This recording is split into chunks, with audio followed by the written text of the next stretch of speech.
Hi everybody, this game is from round 6 of the Gibraltar Chess Festival.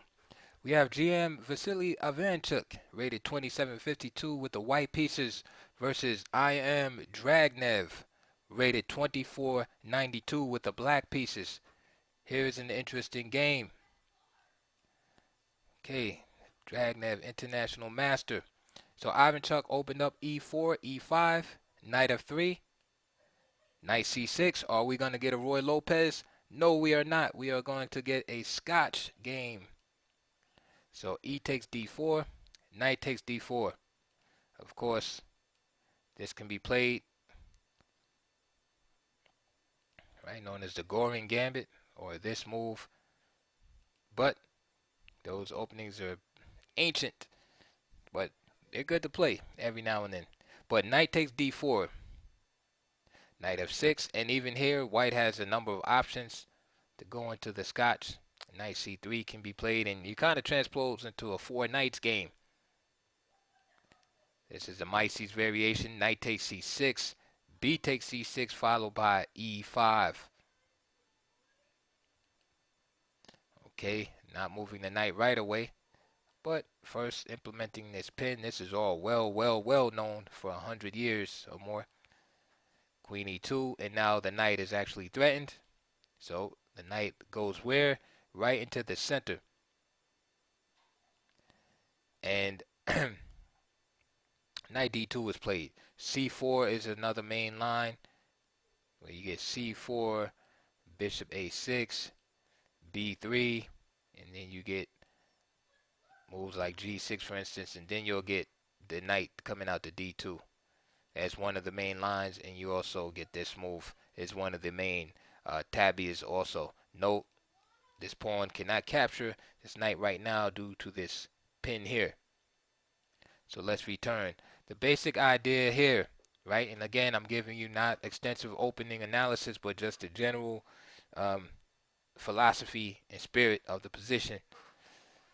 As you can see, white has a perfect pawn structure. However, his development is something to be desired. He has a queen on e2 right in front of his king, right?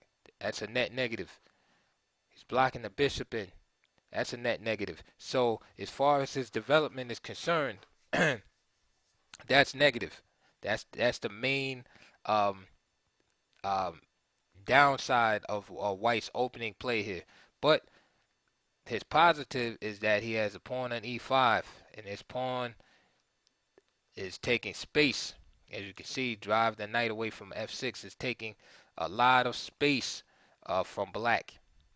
And so what white wants to do is utilize his superior pawn structure and his space to overcome black's position.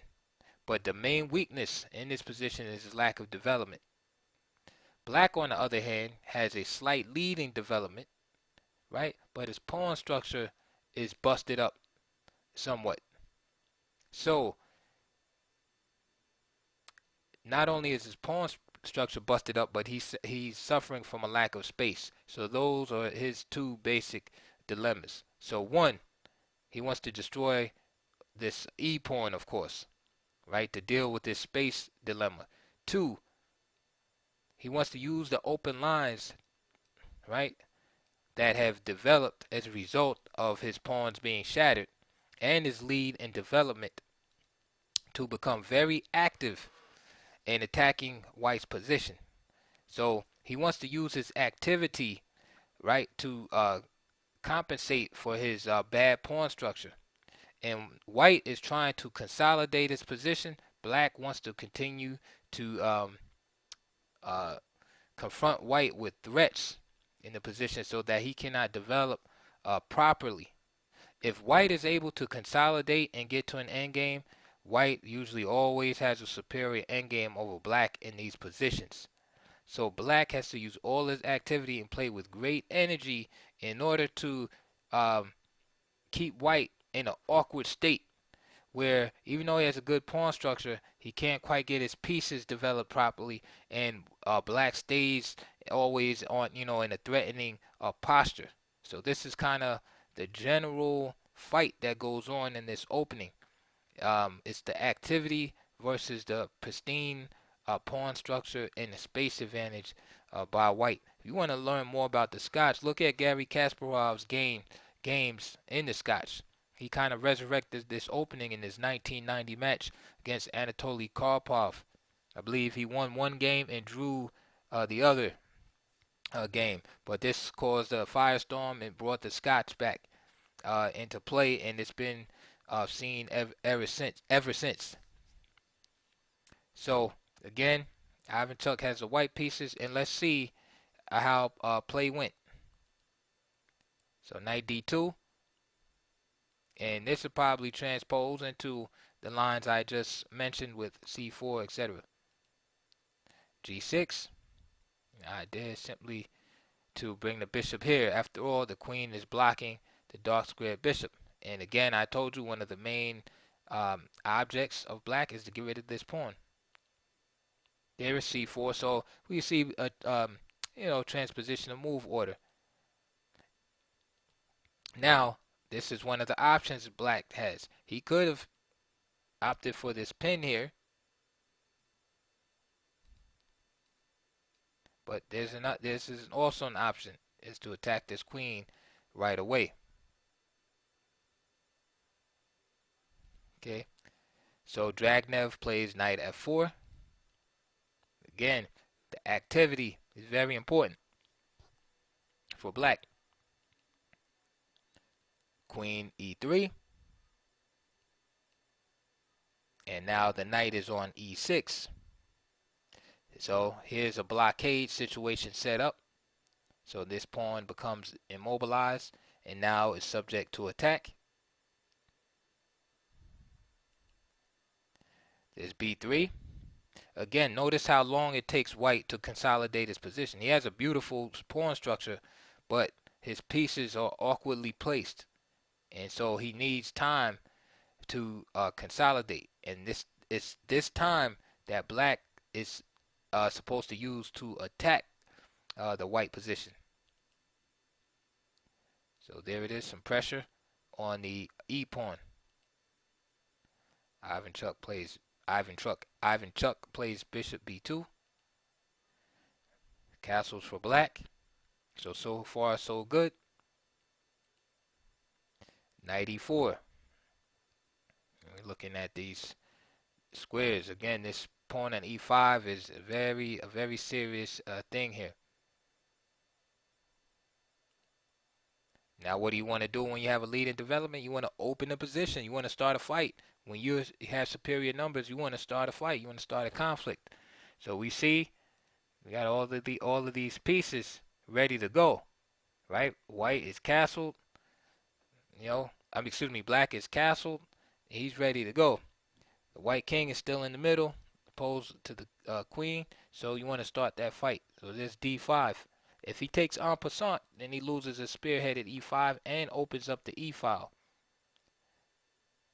Okay, so this is and if he takes with the c pawn, then his double pawns are unraveled and he's still attacking the knight. So knight f6, trying to get the best of both worlds here. So bishop takes, e takes, and now we see the check. Again, this is dangerous because look where the king is. Look where the king is. Look where the queen is. I mean, all you need is this rook here. And here, it's big time trouble. Of course, black has to be wary of getting mated here, but this knight is in a good spot to guard the g6 square. So bishop c3. And the queen goes to a3. So there will be no queenside castling at this moment. That's all right. Bring the bishop out. And then castle over here. Instead, plays queen d2. Rook b8.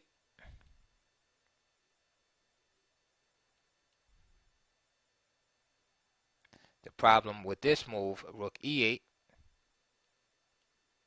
is this move right here. And there's really no adequate discovered checks to deal with it, even though it's a tempting move to make.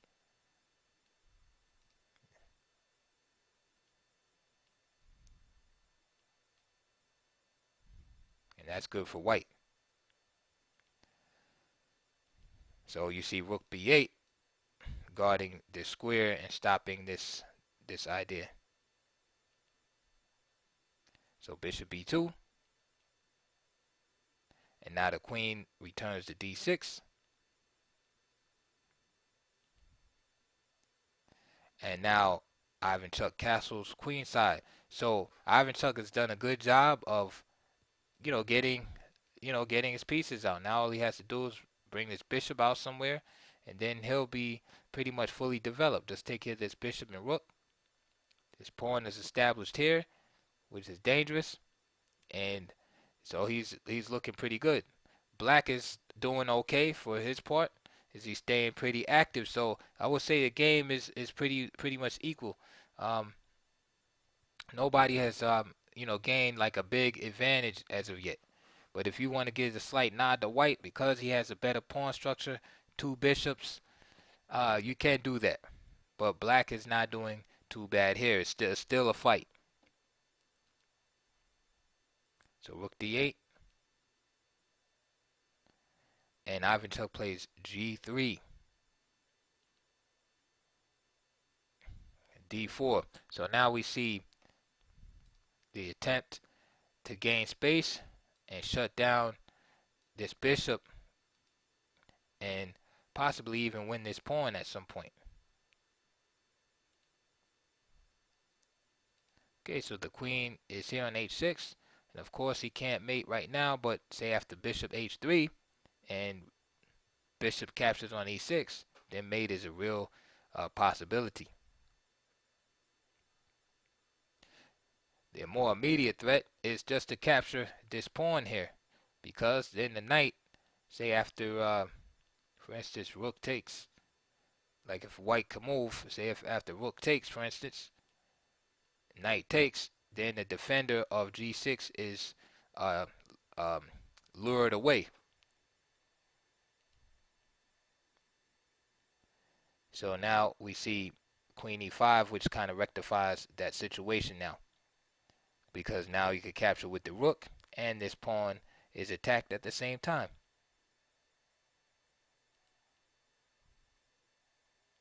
Queen h4.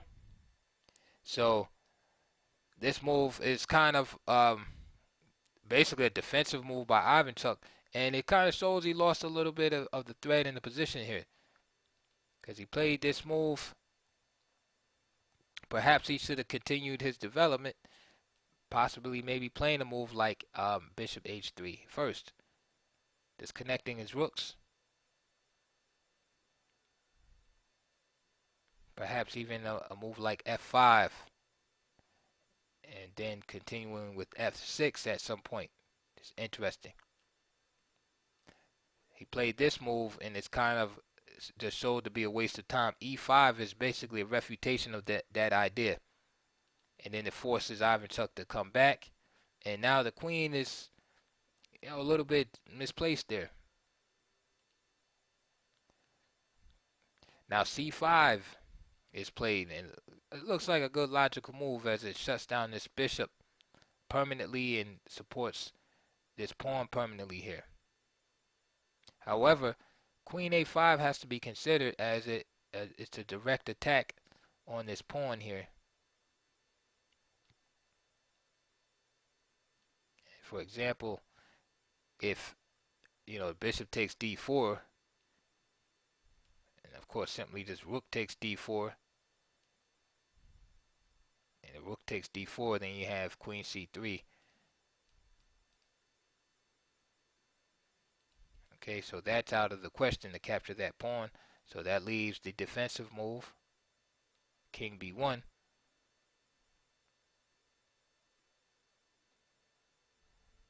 Okay.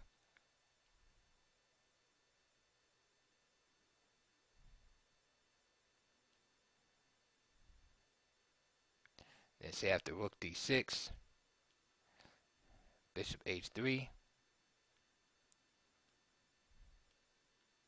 h5, because you have to guard against this idea of that and the queen getting in there. Say queen e4 now, and now perhaps c5, with the queen kind of in this area. So say he tries to trade queen b1, because that's the thing. You don't really want to go into an end game at this point, and then you have these two pieces focused on this pawn right here. White's the end game is going to be more favorable for white. So queen a5 is definitely worth the consideration there, because keeping the queen here after bishop d3, I mean, he's subject to getting hit up by this rook with rook, rook he1. So then it's kind of like the queen would be bouncing around a little bit. That's why I like queen a5, get him out the way with tempo. Okay, so bishop d3. And now he goes into an endgame. To me, this is favorable for white. This idea is incorrect. Okay, so Ivanchuk is in the driver's seat at this point. This is exactly what white wants. Better pawn structure, two bishops, and go into the endgame. So, ladies and gentlemen, this idea, this concept was definitely, definitely a mistake. So instead of c5, I recommend get the queen out of there and play a5. Okay. Okay, so this is what happened again after bishop d3. This is coming. So he went into this endgame, which is superior for white. f4. Notice all the the tempi he's giving up. Now king c2 is a decent move, but being that this bishop is being blocked in, it's an interesting idea. It's just putting some pressure here, because again, this guy can always be attacked. Okay, so he's kind of attacking the base of the pawn chain. So he does king c2. The knight hops back. And of course, he wants to pick this guy up. Also, frees the bishop. Allows the bishop to come in, but the bishop could also come here. Rook d1. There it is. Attacking that pawn. Attacking the pawn again. Trying to save the one on c7. And this is the ideal game and position that white wants. This is good for Ivanchuk right here. Again, perfect pawn structure. He has the black pawns are blockaded on the D and C files, and he has a rook on the 7th. Okay, so black is in trouble at this point. King f8 doesn't really do anything. It's more of like an instinctive move, but it it stops that immediate threat of the rook coming to e8.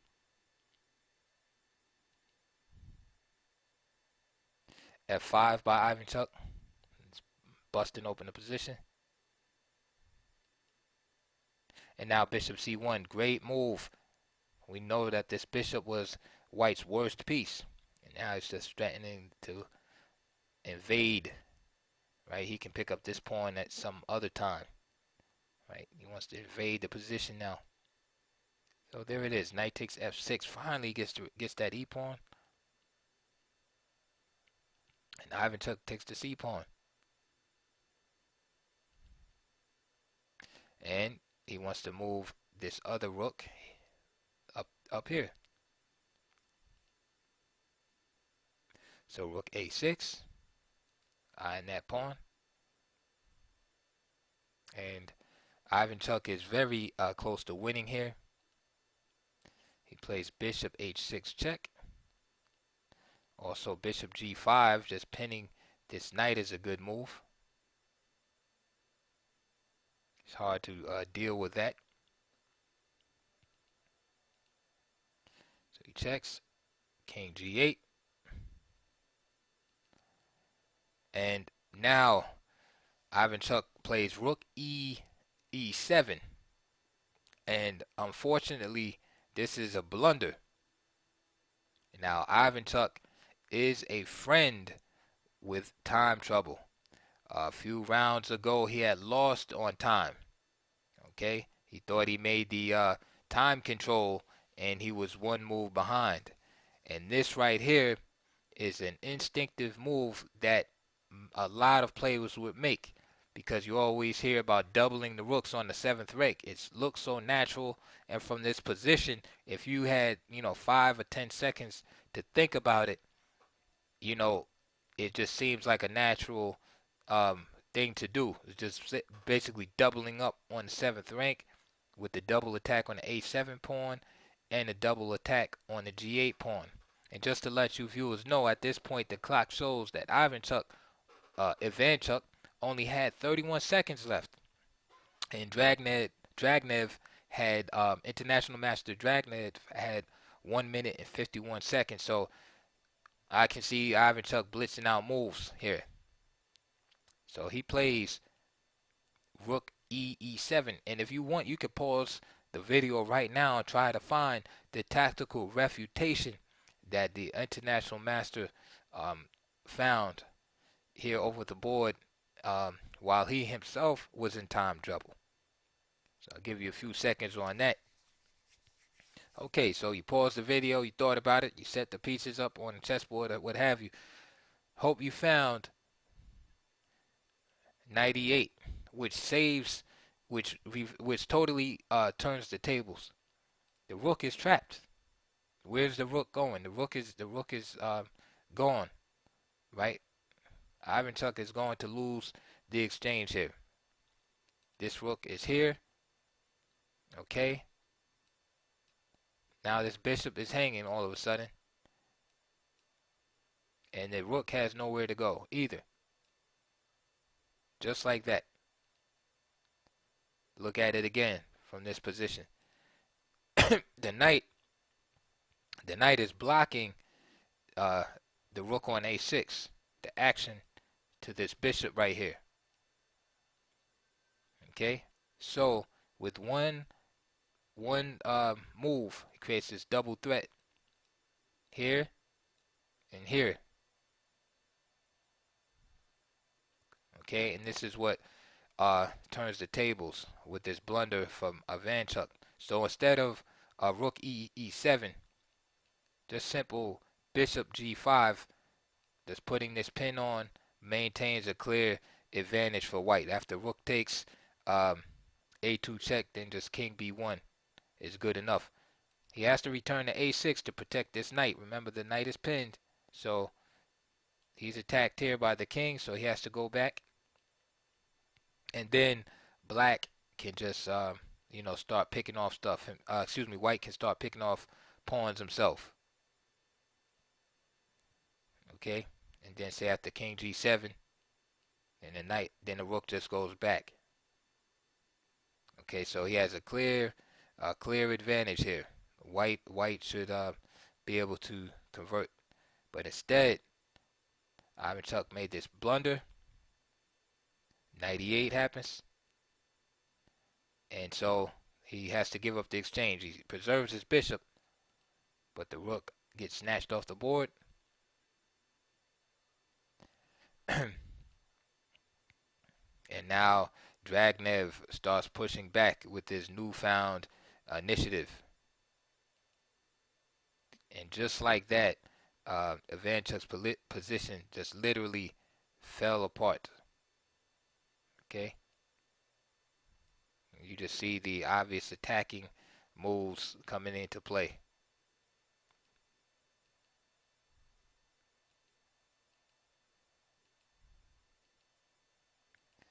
Okay, so he gives up that piece there. He attacks that piece. This piece is attacked.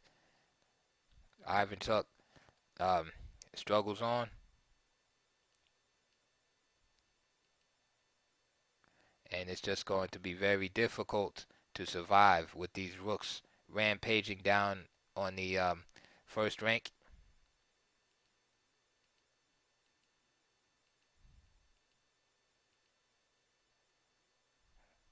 Okay.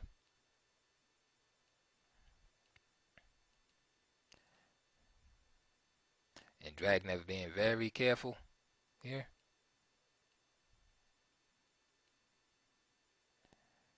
Okay, and Ivanchuk plays rook e5 here because he doesn't want to trade rooks, but mate is coming.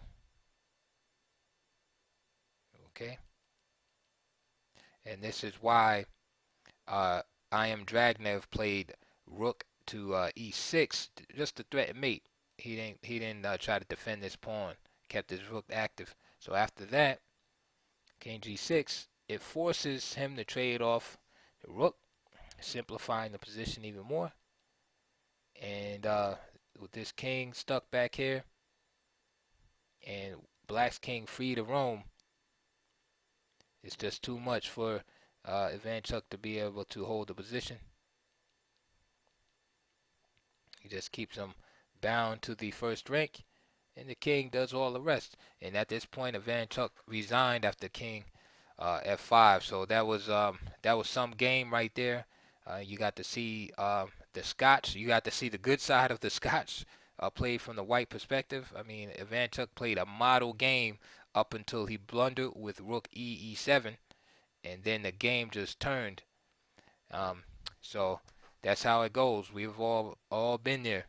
So it's just interesting to see a grandmaster at Ivanchuk's level blunder in that way, and also for constant victim to time trouble, because that's the only way he's been losing his games.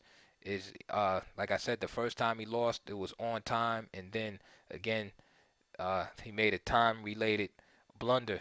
But you know, we all know that you have to manage your time correctly. So, anyway, please like and subscribe, and I'll see you on the next one.